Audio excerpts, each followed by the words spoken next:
Una brutta notizia per l'Inter che perde Piotr Zielinski di nuovo. È arrivato il comunicato ufficiale dopo il problema che ha riportato in nazionale. Leggiamo subito il comunicato dal sito nerazzurro. Piotr Zielinski si è sottoposto questa mattina a esami clinici e strumentali presso l'Istituto Clinico Humanitas di Rozzano a seguito di un fastidio accusato nella gara con la nazionale polacca. Gli esami hanno evidenziato un'elongazione ai flessori della coscia destra e il giocatore sarà valutato giorno dopo giorno. Tradotto, che cosa significa? Salta di sicuro la partita con la Roma, Roma che tra l'altro ha il dubbio Dovbyk, l'attaccante ucraino, il bomber ucraino che ha avuto un problema. Quindi Zelinski proverà a recuperare per lo Young Boys in Champions League oppure, secondo me, più probabilmente per la Juventus, visto che abbiamo questo trittico di partite così importanti e così ravvicinate. Un altro stop, allora, il secondo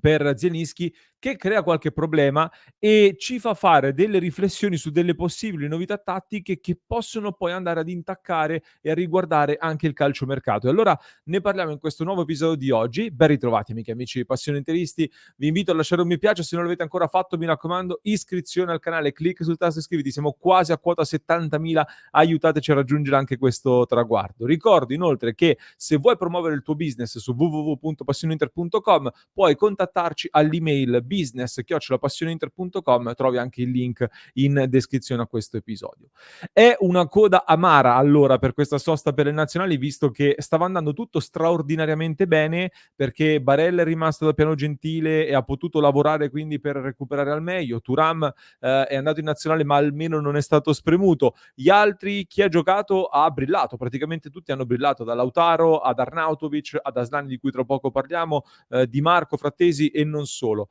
Alla sosta di settembre, la sosta precedente, c'erano 11 giocatori convocati con le varie nazionali e gli interisti avevano segnato 5 gol giocando 1566 minuti. In questa sosta invece 12 giocatori convocati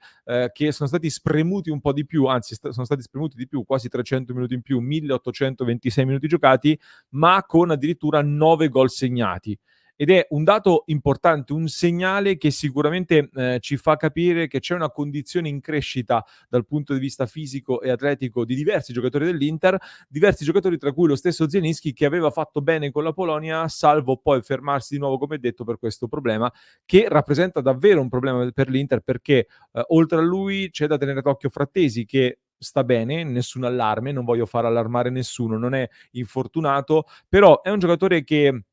comunque vive molto degli strappi di intensità e in nazionale è stato spremuto abbastanza, ha giocato ad altissima intensità anche con la squadra in 10, ha lottato molto e lui comunque da questo punto di vista spende moltissimo, quindi va anche un po' gestito in questa fase così delicata. A questo aggiungiamo poi anche un Barella che sta rientrando da un problema muscolare comunque importante e mercoledì poi si giocherà a Berna su un campo, ne parleremo poi più nel dettaglio, che ha un'erba sintetica molto particolare, in tanti si sono lamentati, ci sono delle difficoltà da gestire, quindi per un giocatore che viene da un infortunio va magari anche un po' preservato. Ecco che quindi Zelinski, Barella, Frattesi, eccetera, il centrocampo va un attimino gestito perché è il vero motore dell'Inter, come diciamo più volte qui su Passione Inter. E allora stavo riflettendo anche con il club di Passione Inter, ma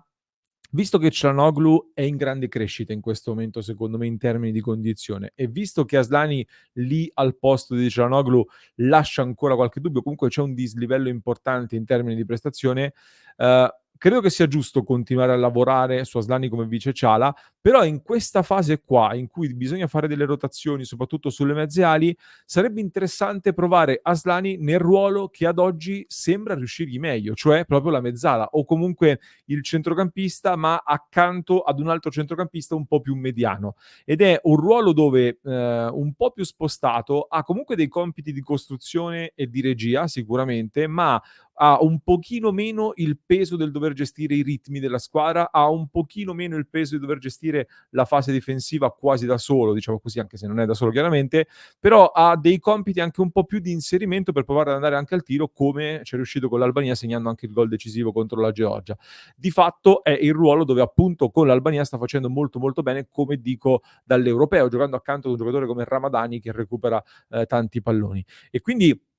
detto che ho fiducia in Inzaghi, perché lo merita, perché ne sa 1000 volte più di me, assolutamente, e già con altri giocatori ci ha già visto bene nell'individuare il ruolo corretto per farli rendere al meglio, però ecco, un Asllani da mezzala in questo momento secondo me sarebbe una soluzione interessante, anche per far fare più minuti ad Asllani, per fargli avere più spazio, per fargli prendere fiducia, perché ne ha bisogno, e per gestire anche un Mkhitaryan che comunque, lo abbiamo visto, ha avuto un periodo di appannamento. Adesso è in crescita anche lui, però a questa età magari rispetto ad un Ciala che è più giovane, può avere più alti e bassi, e quindi un Asllani che senza Zielinski può andare un po' a dare il cambio a Mkhitaryan. Su Asllani, che poi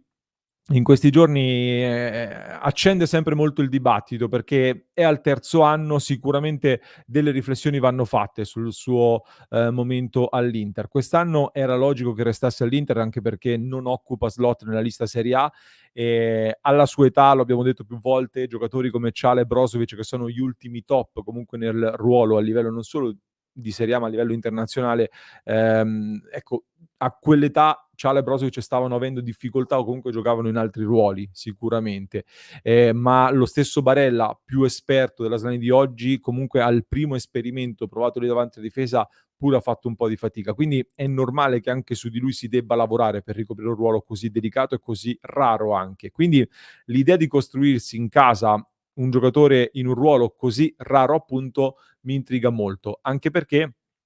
adesso non voglio mettere allarmi, come dicevo, però ne parlavamo un po' con degli amici. Son girate delle voci in Turchia, e non solo, su Montella, commissario tecnico della nazionale turca, nel mirino del Manchester United, addirittura degli incontri con la possibilità che Montella prenda la panchina del Manchester United. E allora ho detto: se Montella va al Manchester United, uniamo un allenatore che stravede per Çalhanoğlu, già dai tempi del Milan, e una squadra che ha una valanga di soldi, che butta e spende soldi un po' ovunque.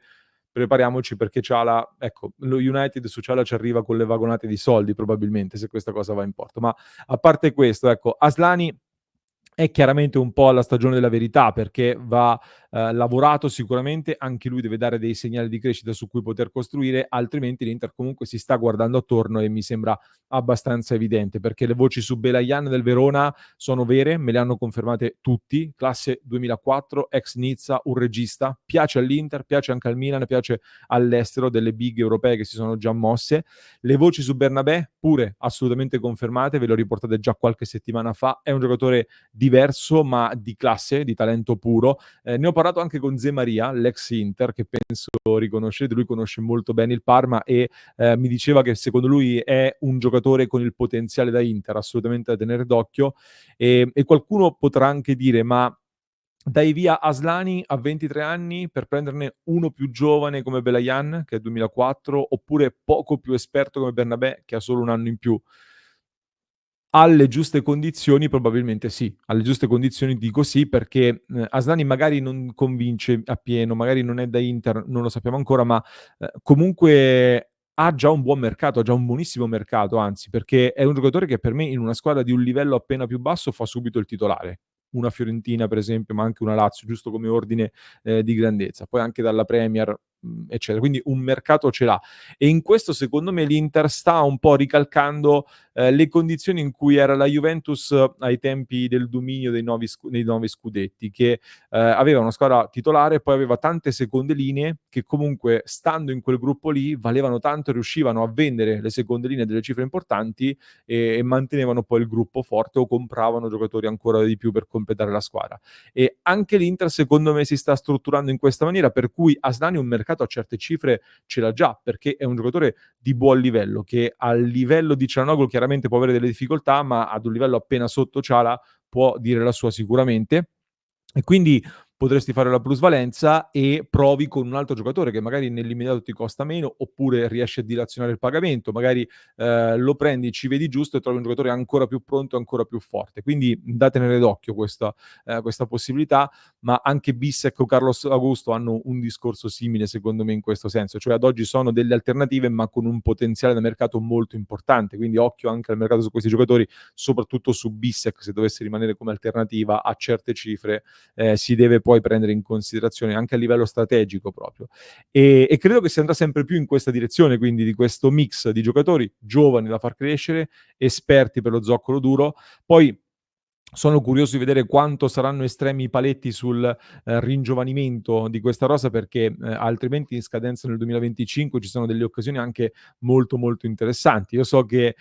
giustamente si parla tanto di Jonathan David, giustamente, perché se c'è la possibilità di prendere delle buone condizioni David, l'Inter secondo me deve fare il possibile per provare a prenderlo, ma a 0 per esempio fossimo stati 2 anni indietro, io sarei stato tutt'altro che sorpreso nel vedere l'Inter andare dritta su Florian Thauvin dell'Udinese, che a parametro 0 al posto di Correa e Arnautovic, se non puoi prendere altri profili super top, è un giocatore che come caratteristiche ci manca, che è un giocatore che l'Inter seguiva già ai tempi del Marsiglia, che per me è un top player di livello assoluto, che ha avuto dei passaggi a vuoto nella sua carriera, ma è un top player e forse in questo momento, per questo avvio di stagione, è il miglior numero 10 come ruolo inteso del campionato di Serie A. Però è un 93, quindi da vedere un po' alla luce di questi famosi paletti. Comunque per il mercato poi vedremo, ci sarà tempo, però volevo fare un po' di ragionamenti a voce alta insieme a voi, visto anche Aslani che ne sappiamo, magari Inzaghi si pensa a questa soluzione di Aslani Mezzala, lo convince e a quel punto comunque un regista alle spalle di Ciala l'anno prossimo servirà lo stesso. Su Mkhitaryan potresti fare dei ragionamenti sul fargli chiudere l'avventura dopo questa stagione, quindi avresti Aslani come vice Zielinski che diventa il nuovo titolare e un Belayano Bernabé comunque lo vai a prendere a prescindere. Sono degli incastri, bisogna lavorarci, fatemi sapere voi che ne pensate, non solo di questo, non solo di Thauvin, ma della gestione di Aslani soprattutto, e quanto dovrebbe ruotare Inzaghi tra Roma, Young Boys e Juventus, come gestireste voi le rotazioni? Sono curioso di leggere i vostri commenti che poi leggeremo nella diretta alle 19:30. Vi aspetto ovviamente nel club di Passione Inter dove stiamo lanciando tante novità su www.passioneinter.club. Come ogni giovedì torna l'appuntamento con il quiz serale, serata dedicata ai nostri abbonati e alle nostre abbonate, quindi vi aspettiamo nei livelli di abbonamento per partecipare alla serata quiz dove ci divertiamo un sacco. Nel frattempo vi lascio con un altro approfondimento che trovate in descrizione per chi ci ascolta in podcast e mentre per chi ci segue su YouTube vi basta cliccare qui.